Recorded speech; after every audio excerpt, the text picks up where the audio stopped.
Buenas tardes. Señora Cancela, por supuesto vamos a votar a favor de esta iniciativa. Y es más, hago una pequeña reflexión. No sé si 7, pero parece que van a ser necesarias 700 leyes y 700 debates hasta alcanzar la igualdad real entre hombres y mujeres en el trabajo, porque es evidente que no sirven el trabajo que aquí realizamos. Si bien, señora Cancela, le queremos hacer algunas precisiones. Esta norma bebe de las fuentes, como señala su propia exposición de motivos, de las fuentes de la Ley de Igualdad entre hombres y mujeres del año 2007. Y dice la propia exposición de motivos, que sustenta la ley que ha defendido, que ha tenido, cuando menos, resultados discretos, por no señalar, ¿no?, que son insignificantes. Digo que ustedes dicen esto en sentido literal, ¿no? Nosotras creemos que justamente beber de las fuentes de la Ley de Igualdad es un problema. Y digo por qué. Es un problema porque realmente casi toda la norma que ustedes exponen hoy aquí lo que hace es abundar en lo que son las materias de declaración de intenciones de una ley que teníamos. Y voy a intentar poner ejemplos de lo que estamos diciendo en esta ocasión. ¿Qué quiero decir? Pues que lo que necesitamos quizás en nuestro país en este momento son leyes ejecutivas. Es decir, que garanticen con efectividad el cumplimiento y el respeto de los derechos de igualdad entre hombres y mujeres en el empleo y la ocupación. Y esto es justamente lo que le falta a esta norma. Pongamos ejemplos. Por ejemplo, hay falta de coordinación en un texto que de per se es prolijo. Por poner un ejemplo, el texto abunda en la tutela judicial en materia de discriminación, pero se olvida que hay que reformular la Ley de Jurisdicción Social y la Ley de Jurisdicción Contenciosa para garantizar que esa tutela judicial en materia de discriminación podemos hacerla efectiva. Claro, este déficit hace que el derecho, en principio tal cual, pues quede exactamente en nada, en una mera declaración de intenciones que ya teníamos en la Ley de Igualdad. 2.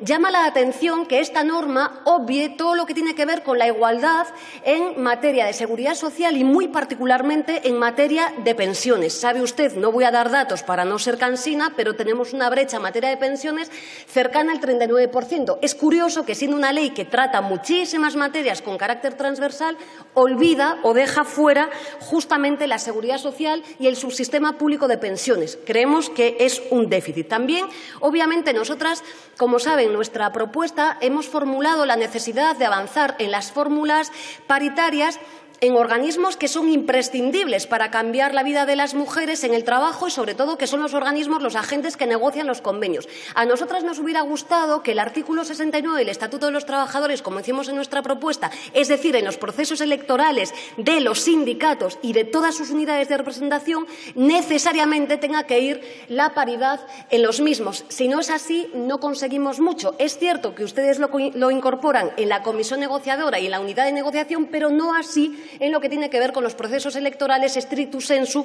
en la actualidad. Por tanto, también digamos que es un déficit. Y no compartimos en absoluto, señora Cancela, que en los consejos de administración las mujeres con carácter paritario no podamos llegar a los mismos hasta el año 2023. 5 años más. Han pasado 11 años de la Ley de Igualdad y ahora 5 años más es que va a cumplir la mayoría de edad mi hija Carmela y vamos a seguir sin estar sentadas en los consejos de administración las mujeres de este país. Por tanto, lamentablemente no lo compartimos. Más cuestiones. Ustedes hablan de manera declarativa del refuerzo de la negociación colectiva, pero es cierto que dicen esto, ya lo decía la Ley de Igualdad, pero no nos dicen cuáles son los contenidos a los que están obligados a negociar los agentes sociales.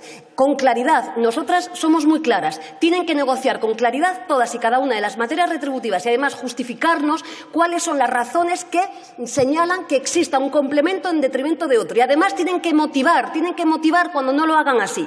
Esta declaración de intenciones ya estaba en la Ley de Igualdad, es decir, no sirve para efectivizar lo que hoy necesitamos. Igualmente, también propugnan la modificación del artículo 34, apartado 8 del Estatuto de los Trabajadores, que, como saben ustedes, habla de la jornada y, en particular, de la adaptación de la jornada para la conciliación laboral. Y acontece lo mismo que al principio, que se olvidan ustedes de modificar el procedimiento especial que regula esta materia, es decir, el que hace efectivo estos derechos en el artículo 139 de la Ley de Jurisdicción Social. Por tanto, volvemos a quedarnos tal y como estábamos. ¿Qué le voy a decir en relación con los contenidos de los planes de igualdad? Con todo el cariño, señora Cancela, me lo estudié con cariño esta norma y, sinceramente, no dice nada más que lo que nos decía la Ley de Igualdad en sus artículos 45 y 46. Es más, es que yo pensé que iban ustedes a aprovechar para que los planes de igualdad en aquellas empresas que son de carácter absolutamente voluntario, pues pudiéramos mejorarlos, y se han quedado cortas y nos dicen exactamente lo que decía antes. Es decir, que seguimos tal y como estábamos. Es una ley confusa, se ha citado. El hecho de que ustedes pongan en un carril paralelo una parte de infracciones y sanciones sin incardinarla en la LISOS, a mí me gustaría que me expliquen cómo va a ser esto, porque es evidente que, cuando menos, en términos técnicos, jurídicos, causa más que confusión.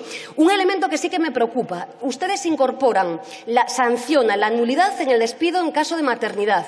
Esto no es nada nuevo, señora Cancela. Esto ya está. Nos hubiera gustado, como está reclamando, desde luego, sentencias que usted supongo que conoce, el caso Porras Guisado, que ya sabe lo que nos dice al Reino de España respecto a esta cuestión, en el que volvemos a ser condenados. Obviamente que esto ya lo tenemos. Lo que hay que es actuar en la parte de prevención del despido en caso de maternidad, y con esa doble faciana de tener claramente el ámbito reparador. Realmente, tal y como está en la norma, es lo que ya tenemos hoy en nuestro Estatuto de los Trabajadores.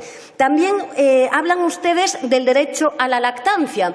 Es cierto que ustedes le cambian el nombre, pero viene a ser lo mismo. No avanzan hacia fórmulas corresponsables, tal y como acabamos de acordar, por ejemplo, en el acuerdo presupuestario para los permisos intransferibles entre hombres y mujeres.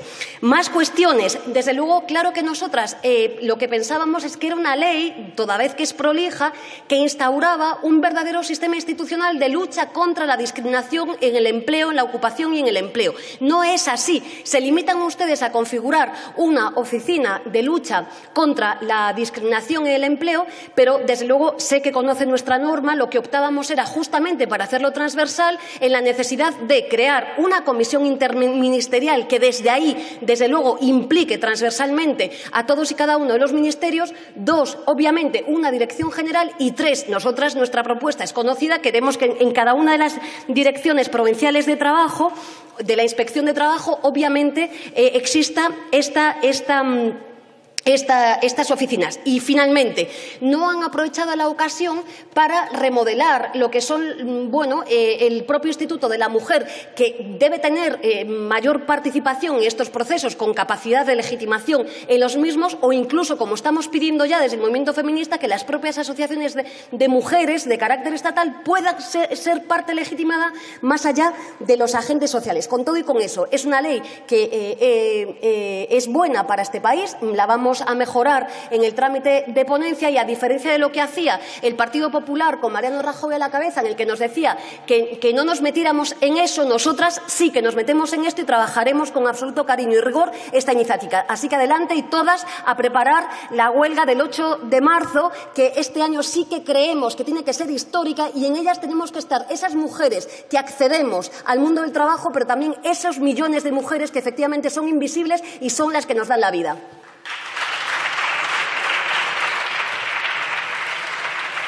Muchas gracias.